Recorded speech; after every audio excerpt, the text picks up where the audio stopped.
Let's start with a follow along. Raise both eyebrows. Drop your left, now drop the right. Raise the left, raise the right, drop both. Open your mouth, show your teeth, clench your teeth, add one brow. Reset. Give me a stank face, a confused face, an annoyed face. Do you feel the difference between each face?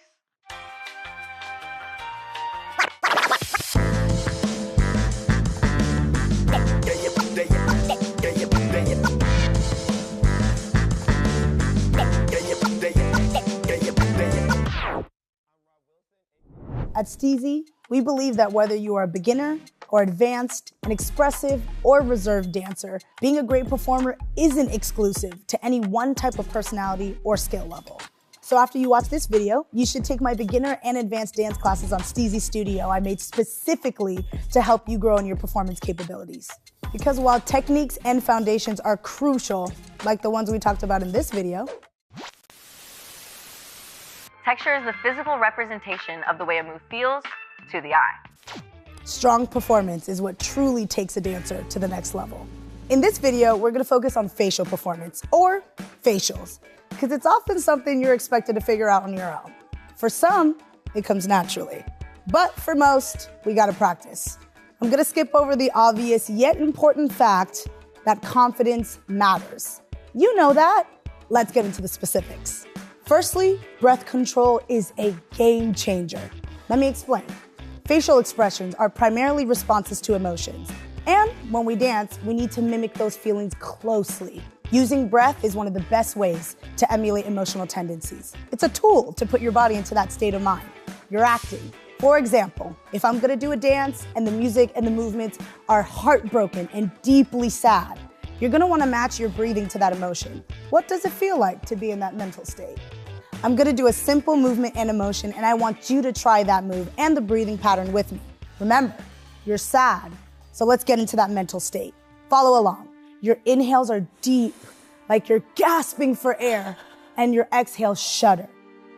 I know it feels pretty silly, but trust me and try a few more breathing patterns. Okay, your character is cocky. You feel way cooler and better than everyone else around you, so much so that you're disgusted with everybody else. Lay your cocky facial foundation by getting into that cocky mental state. Give me some eyebrow, like ew. A bit of nose scrunching, lightly open mouth. Now your breath. Use a calm, unfazed inhale, not too deep, and then a sharp exhale, like you're scoffing. Nice, let's do another.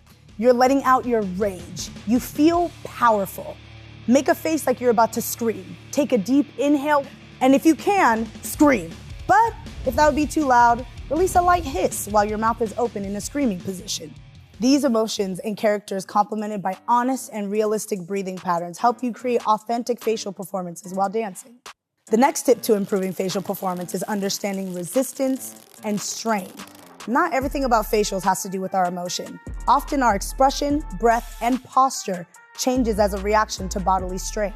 When we are lifting, pushing, or pulling something really heavy, or moving through something that is really frictiony, what does your face do? When we utilize textures in dance, we are pretending to feel something. For example, if we were to texturize this movement and pretend like we're moving through plastic wrap, our face should reflect the effort needed to push through that resistant, stretchy material. Remember, we're acting. We want the audience to believe that we're moving through something even though they can't see it. Let's do a move where you're acting like you're lifting and throwing a 50-pound weight.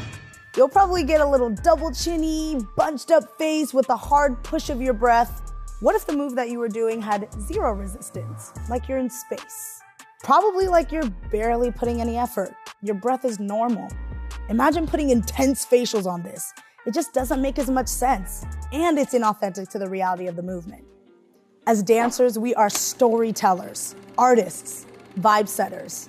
But dance is not all about replicating reality. Even if realistic breathing patterns and imitating strain do help us convey relatable human emotions, the reality is that in any art, rules are meant to be broken and bent. What, just because this move is intense, my face has to be intense? No. What matters most is that you're able to convey your intention and story through your movements and expressions. A single move can be done in an infinite amount of ways. And that means that your expressions can be expressed or not expressed in order to further a story. Humans are complex, and that means that you can use those complexities to bring depth to your performances. Okay, before we wrap this up, here's some extra rapid fire tips to improve your facials. Where your eyes are directed matters. Want to project to a big group? Look right above the audience in the horizon. Want to connect with a single person? Look at them in the eyes directly or at a certain body part. Want to make the audience feel like they're a part of your world? Look around at the invisible environment only you can see, but they can't. What you wear changes your facial performance, from the way clothes make you feel all the way to makeup, which literally changes the way that your face looks. You can use a variety of external mediums to enhance and adjust your facial performance. Find what works best for you and your goals for each performance situation. What looks good and what feels good are different. Many of your positions and expressions are not going to feel natural, and that's okay. Try using a mirror or recording yourself when practicing, and consistently choose to be okay with feeling whack or even a little silly. When you can face yourself like that, you will grow into a much more experienced performer. Experiment and have fun. Not everybody expresses emotions in the same way. There may be certain moods or vibes that resonate with you more than others. Find what your favorite and most natural facials are, or be a chameleon and try to become a master of all. If you're ready to put what we learned into training, click the link in the description to take my performance-focused classes on Steezy Studio, along with many other recommended lessons. I'm Danielle Moulton. Thanks for watching.